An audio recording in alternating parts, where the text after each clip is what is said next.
পাহাড়ের কথা।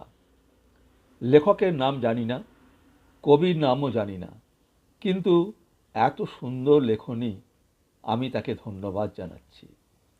পাহাড়ের কথা, আমাদেরও কিছু পরিচিত মানুষজন আটকে আছে সেখানে।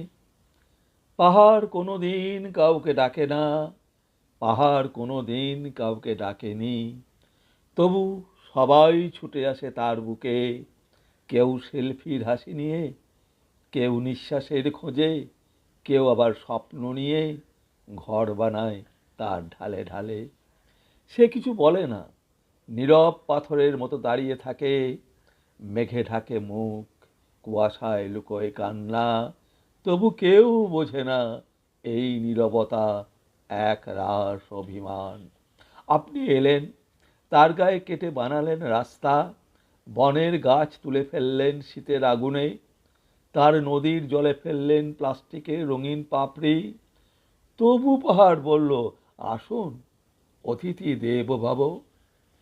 তার গরিব মানুষগুলো হাসলো, আপনার চায়ের কাপে গরম জল ঢেলে দিল, আপনার ফটো তোলার সময় শিশুরা হাসলো, তাদের হাসির পেছনে ছিল অনাহারের ছায়া।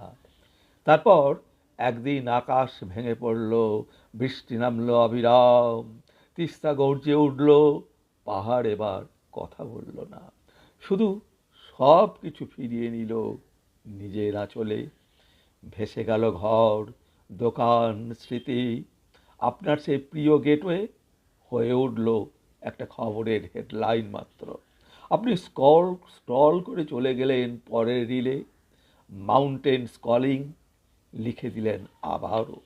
আর পাহাড় দাঁড়িয়ে রইল ভিজে চুলে, ঠান্ডা শরীরে, অপেক্ষায়।